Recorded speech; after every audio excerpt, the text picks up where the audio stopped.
द्वारिका जाओ। द्वारिका जाने से हमारे जन्म जन्म की दरिद्रता नष्ट हो जाएगी, वो बाबा जी ने बताया। मैं अपने लिए नहीं कह रही, आपके लिए नहीं कह रही, हमारे बच्चों का भविष्य अच्छा हो इसलिए कह रहे। इनके लिए जाइए। मैं एक मां हूं, हर मां अपने बच्चों को अच्छे कपड़े देती है, खिलौना देती है, मिठाई देती है, रोटी देती है, लेकिन खिलौना, मिठाई, कपड़े देने, पैसे देने दूर, मैं ऐसी अभागन मां हूं कि मैं अपने बच्चों को 2 समय की रोटी नहीं दे सकती। इसलिए पतिदेव एक बार जरूर द्वारिका चले। सुदामा जी ने कहा, अच्छा किसी ने बहकाया तुझे? बावरी, किसने तुझे कह दिया कि मैं गरीब हूं, निर्धन हूं? जो धन एक ब्राह्मण के पास होना चाहिए वो मेरे पास है। ब्राह्मण का धन है उसका स्वाध्याय, उसकी भक्ति, उसका भजन, उसका जप तप, ये ब्राह्मण का धन है और ये सब मेरे पास है। अच्छा, मेरे पास जो धन है इस लोक में भी काम आएगा, परलोक में भी काम आएगा, लेकिन लोगों के पास जो धन है ना, जिसे लोग धन मानते वो यहीं छूट जाता है, लेकिन मेरे पास जो धन है मेरे साथ जाएगा। बावरी, मैं ब्राह्मण हूं और ब्राह्मण को शास्त्र जगत गुरु कहता है, तो जगत गुरु के पद पर अनंत काल से ब्राह्मण प्रतिष्ठित है और मैं भी ब्राह्मण हूं। शिक्षा देना मेरा काम है, तो क्या मुझे शिक्षा दे रही? सुदामा जी ने अपनी भाषा में कहा कि शिक्षा कहो सिगरे जग को कियता को कहाया देते है शिक्षा। शिक्षा कहो सिगरे जग को कियता को कहा देते है शिक्षा। चित्तपते पर लोक सुधारक संपत्ति चित्त की नहीं इच्छा। चित्तपते पर लोक सुधारक संपत्ति चित्त की नहीं इच्छा। मेरे ही हरि के पद पंकज 12,000 लोग की परीक्षा। मेरे ही हरि के पद पंकज 12,000 लोग की परीक्षा।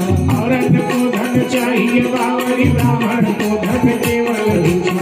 औरत को धन चाहिए बावरी, ब्राह्मण को धन केवल भिक्षा। ब्राह्मण को धन केवल भिक्षा। ब्राह्मण को धन केवल भिक्षा। ब्राह्मण को धन केवल भिक्षा। ब्राह्मण को धन केवल भिक्षा। आई बावरी, और लोगों को ये धन आनी चाहिए। हम ब्राह्मण हैं और कुटिया में जो भाग्य से आ जाए भिक्षा में, बस वही मेरा धन।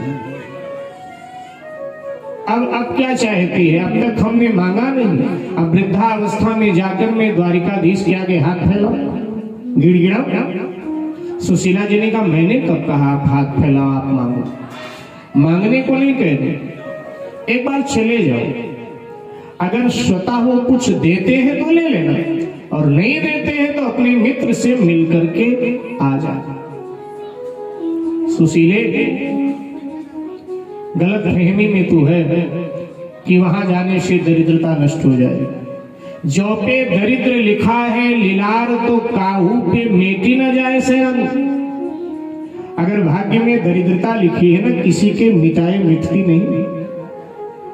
सुशीला जी ने कहा, किसी के मिटाए नहीं मिटती है, लेकिन भगवान तो सर्व समर्थ है, उसके मिटाए से तो मिट ही जाती है। क्योंकि शास्त्र कहता है, मेटत कठिन कुंवक भाल के। जब वो अपनी करुणा दृष्टि करते हैं तो भाग्य की रेखा को भी बदल देते हैं। इसलिए पतिदेव, तीनों लोक के ठाकुर जे तिनके दरबार न जात लजा।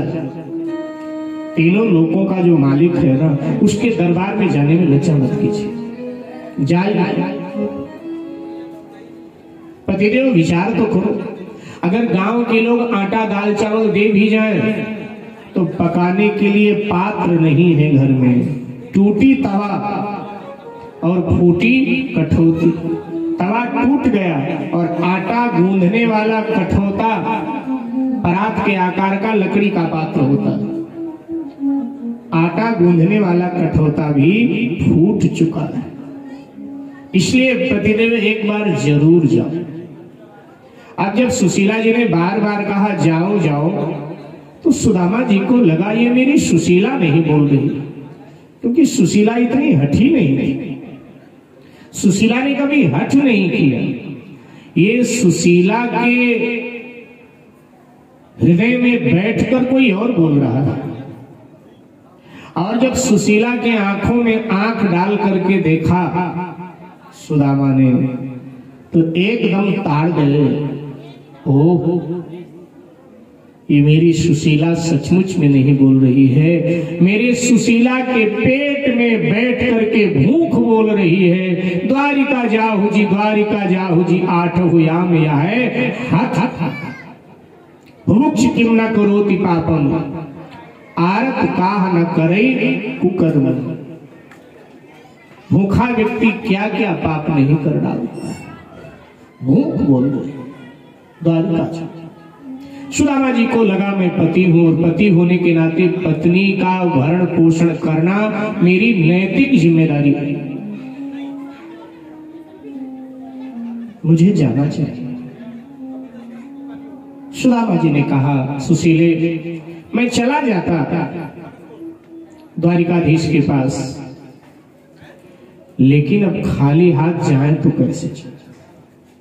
ध्यान दीजिएगा, इस गरीबी में भी सुदामा का भाव लेने का नहीं, देने का। गरीबी में भी वो अपने मित्र को, अपने आराध्य श्री कृष्ण को कुछ देना चाहिए। और ध्यान देना, इसी भाव ने सुदामा को महान बनाया। गरीब जब देता है ना तो बड़ा सुंदर दृश्य होता है, और अमीर जब भीख मांगता है तो बड़ा सुंदर दृश्य होता है। मालवा का सम्राट महाराज भर्तृहरि जब संन्यास ले लेता है और योगी के वेश में, सन्यासी के वेश में द्वार द्वार अलग जगाता है, भिक्षा लेता है, वो दृश्य बड़ा अद्भुत होता है। एक सम्राट आज भिखारी बन गया, और सुदामा जब 3 मुट्ठी चावल देता है, दृश्य अद्भुत है। दान की बड़ी महिमा। देखो, शास्त्र कहता है एक व्यक्ति 1 लाख रुपया दान कर रहा है, लखपति करोड़पति है तो 1 लाख रुपया दान कर रहा है, महिमा उसकी भी है। लेकिन एक व्यक्ति ऐसा है जिसने पेट काट काट करके जोड़ा था, कहीं 100-200, कोई यज्ञ हो रहा था, कथा हो रहा था, उसमें दे दिया, पेट काट कर जोड़ा था वो दे दिया, तो वो उस 1 लाख से भी बढ़ करके है, और उसकी बहुत महिमा है, क्योंकि अगले ने पेट काट काट के जोड़ा था, सामर्थ्य नहीं है देने की, फिर भी पेट काट काट के जोड़ा और उसको दान करता, उसकी बहुत महिमा है। सुदामा जी कहते हैं खाली हाथ कैसे जाओ।